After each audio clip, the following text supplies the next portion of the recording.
I'm Hugo Salmon. I'm a maître de conférence in physics at Université Paris Cité. I have a background in engineering from École Centrale de Lille, and then I did my PhD in a lab named LPN, which is basically now C2N.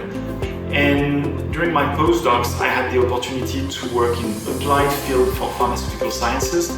I did my first postdoc in a group of nanomedicine, Nathalie Mignet's group. Then I did my second postdoc at McGill University in Professor Tabrizian group. I'm doing a research between two research units, part of the Université Paris Cité. A unit specialized in myelin biology and toxicology, which is named Health Effects, and NABI, which is more specialized in nanobiology and nanomedicines. My research is at the interface between those two specialties. I'm developing methodological research to be able to characterize the link between myelin and nanoparticles, and I'm mostly doing in my project analytical techniques for separation, size-based, and myelin cell culture in a straightforward way. And those two methodological rupture allows me to answer some missing questions in those fields, and to, for example, develop projects about extracellular vesicle-based biotherapeutics of glial cells for myelin regeneration or neuron regeneration.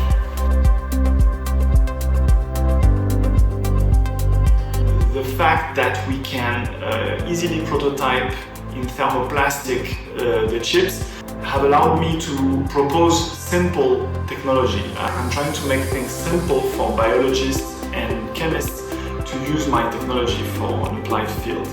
I have two main projects I'm exploring. There is the myelin-on-chip, which is the idea that we can mimic a myelin system in a simple way, but with sufficient complexity to be able to understand the structure and the functionality of myelin. So that's the first project. And on the other side, the analytical chemistry rupture that we can have with thermoplastic microfluidic, which is here developing asymmetrical flow fractionation.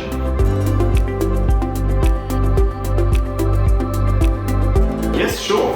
Actually, we are just in front of one experiment where we have two pressure controllers that are driving a chip which is encapsulating a membrane, and we are driving analytes samples on top, and we're trying to perform asymmetrical flow fractionation, which is a size-based separation, like size exclusion chromatography.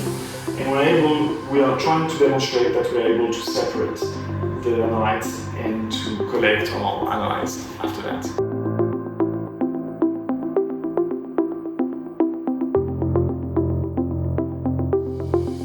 AF4 is an exciting and quite old technique, and it's from the 90s, to separate nanoparticles. The main issue with AF4 would be that it's quite a price to access the instrument. It's limited because it's complex. It's complex to drive. You have more parameters than SEC, size exclusion chromatography. And also it consumes a lot of sample. So those three limitations could be answered by developing a miniaturized version of it. And I'm not the first one who's trying to do that. There's been millimetric version of AF4 in the 2010s, but surfing on the advantages of microfabrication hasn't been fully demonstrated yet, and it would be really interesting to implement and make accessible this technology. For sure, in the OB1, the stability of the pressure, the fast responsiveness, and the absence of crosstalk between the channels are really convenient for analytical chemistry, because otherwise it can damage my performance of separation.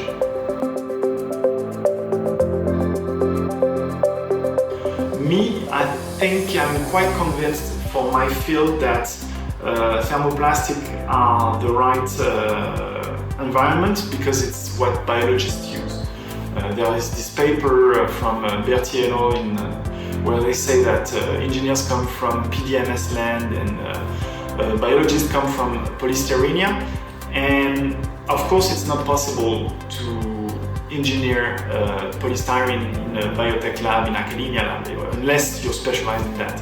But engineering soft thermoplastic elastomer has become possible, and it's really exciting for the possibility it opens for analytical chemistry in cell culture.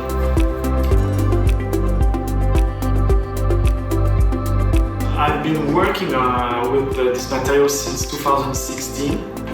Styrenic block copolymer is actually a family. Me, I'm using one type of styrenic block copolymer, which is a composite between styrenic cells and SBS, and it's commercially available. I'm not producing it, and this is convenient to do prototyping in my context. I'm not doing industrial translation, but it's compatible with with large translation. So it's interesting for working with industrial as well, I think. The first advantage is you don't have the disadvantages of PDMS. So the fact is you have limitation for cell culture, particularly for neurons, where it's hard to keep them wet and hydrophilic. Also, I would say that thermoplastic are really convenient for bonding, because you can basically work with them as Lego, because they tend to bond very well to other thermoplastic and themselves, and you can reversibly remove them. And because you can remove them, you're able to regenerate them. You can reuse them, recycle them, and have sufficiently good performance in terms of material and biological results to be able to grow neurons and myelin.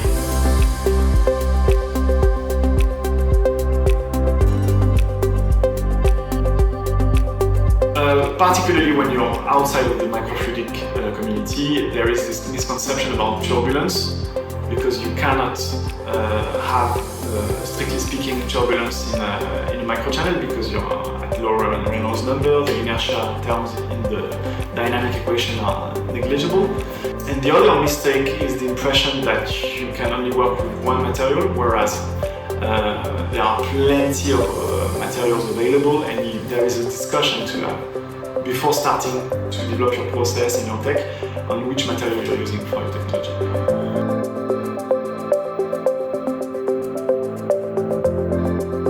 Try to make things simple. If you're working in applied field, I'm totally okay with the fact that there are experts developing state-of-the-art, cutting-edge, very complicated process. But if you're working in an applied field, try to make things simple. And the other thing is, try to start from the specification of your application. It's the push-pull question, and I think you should pull the application and find the simplest tech to answer that question. Make it accessible. I think it's changed for sure, but still there is an inertia. I would say in academia we could improve the accessibility to other design, other methodology. There's a huge effort done by the community, but it's ongoing. It's still to be pushed. For the industry, it could intensify process, it could simplify simple routine characterization or separation, purification. For academia, I think we used to have a workshop, a mechanical workshop in the labs for manufacturing parts for microscopy, for animal experiments. I think nowadays we're moving toward a microfluidic fab lab for providing simple solutions. It's not necessarily about creating new design and creating new technology, though there is room for that. It's to make things accessible for other fields.